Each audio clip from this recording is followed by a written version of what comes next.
Chapter 21. The Function of Prophets. After a long time the Lord of those servants cometh, and reckoneth with them.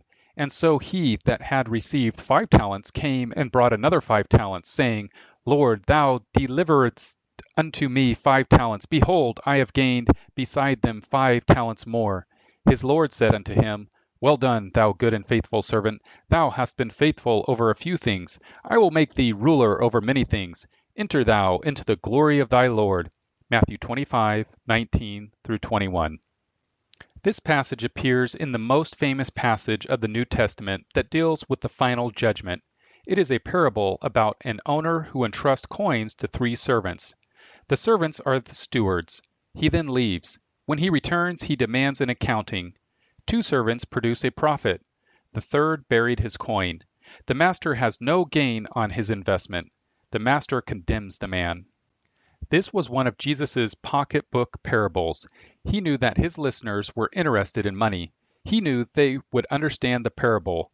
The message was clear. A steward is an economic agent of the owner. The owner expects a positive rate of return on assets transferred to the steward. In short, he expects a profit on his investments.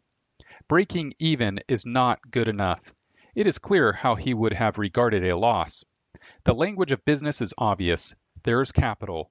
The owner hands over these capital assets to subordinates. He diversifies his portfolio, 3 men, each with skills. He is future-oriented. He does not know how these stewards will perform. He has a plan to judge their ability to perform profitably. When he returns, he demands an accounting. The 2 stewards who produced a profit gain a reward, additional capital. They will remain stewards of the owner. One steward failed to make a profit.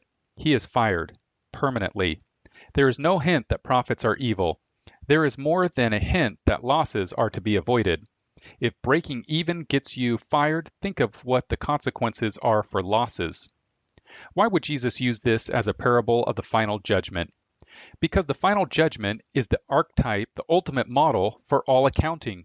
We are held responsible for our actions. We possess property, but only as stewards of God. Our ownership is a form of trusteeship. Why would anyone imagine that profits are illegitimate? Yet millions of people do. Hazlitt dealt with this hostility in this chapter. He attributed this hostility to ignorance about the function of profits in a free society. This chapter is more explanatory than an example of a specific intervention by the state. In this sense, it is like chapter 15, how the price system works. 1. Owners. If an individual owns a small business, he is responsible for its operations. It must produce a stream of profits if he is to remain in business. What is true of a sole proprietor is equally true of a large corporation. In this case, the owners are shareholders. They delegate to managers the responsibility of producing a profit. The managers are stewards, not owners. Other owners are potential customers who own money, which is the most marketable commodity. 2. Window. The window is the legal structure that identifies who is responsible to whom. The senior managers in a corporation are responsible to shareholders. They must report to shareholders. The shareholders have the legal authority to replace senior managers. If they are not sufficiently organized to do this, they may sell their shares. This will tend to lower the price of the shares. This sends a signal to other investors. The company's management is failing to produce profits. A new owner, sometimes called a takeover specialist, can then buy shares cheaper than before. If he buys a sufficient number of shares, he can fire existing managers. He may head up a group of outside investors who buy shares. Their goal is to fire managers, restructure the company, and make a profit. Then the price of the shares will presumably rise. They bought the shares low, they can now sell the shares high. How do they make a profit? By selling to customers at prices that cover costs and also provide a profit. If there were no profit potential, they would not have bought the shares. If they had not bought the shares, they would not have been in a position to replace the existing managers. In that case, existing managers would have continued to make mistakes. Potential customers would not have become actual customers. Profits would have proven elusive. In this system of ownership and disownership, the hope of profit drives managers and owners. To make profits, managers must serve customers. The customers possess money.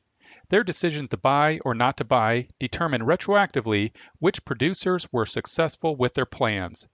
What is the proof of their success? Profit.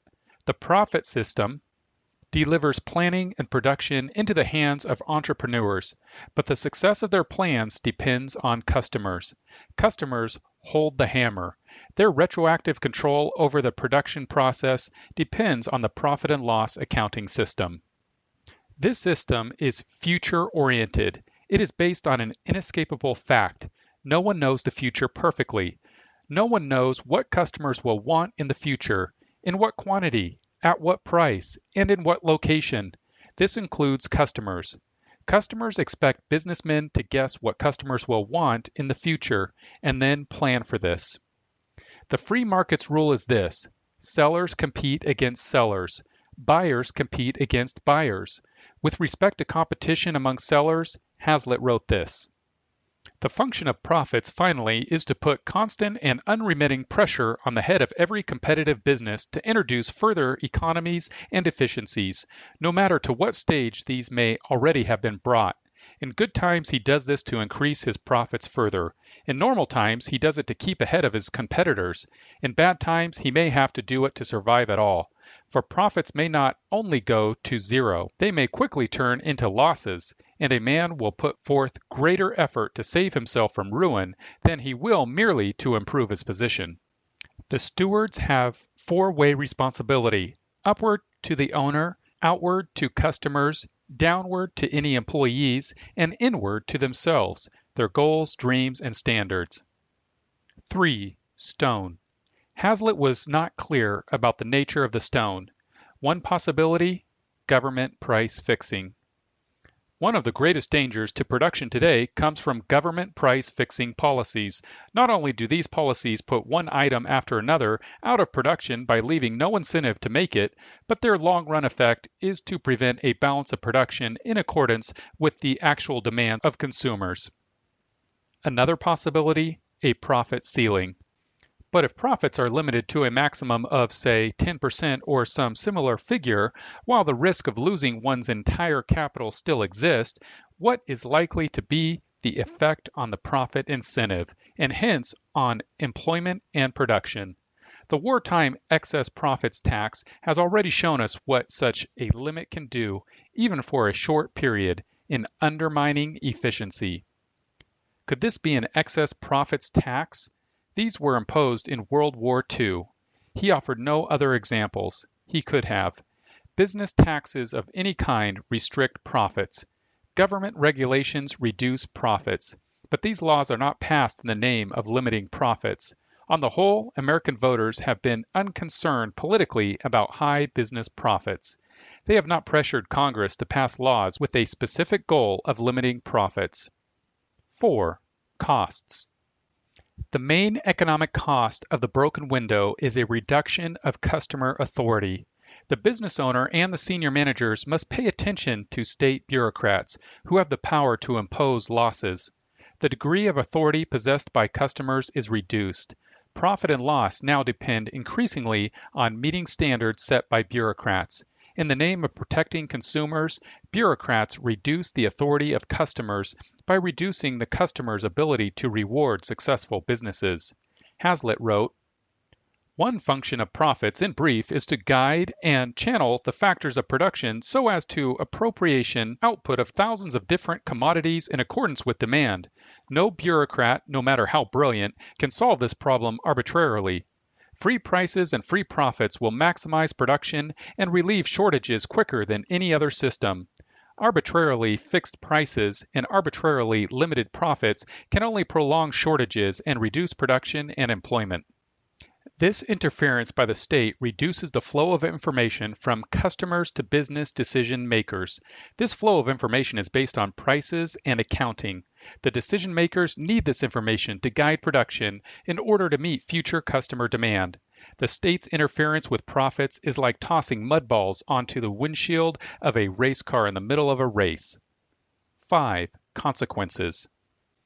With the exception of government-regulated public utilities, which are protected from competition and which are guaranteed a fixed rate of return by the regulatory agencies, there is no systematic American political program of profit reduction in the name of limiting profits to protect the public.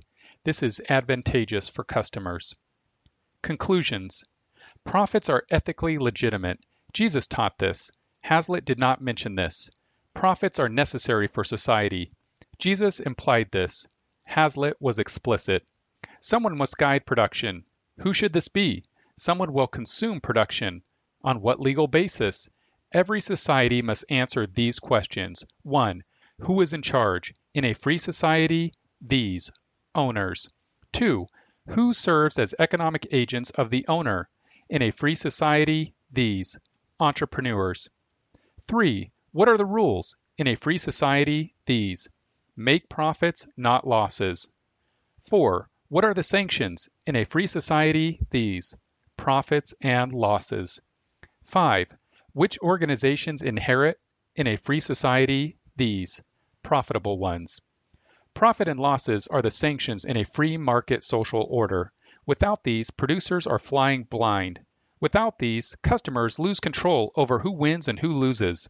Any attempt by the state to reduce profits will increase losses. This interference will have two negative effects. 1. Blurred vision for producers. 2. Reduced control by customers. The winner will be politicians and bureaucrats who enjoy exercising power.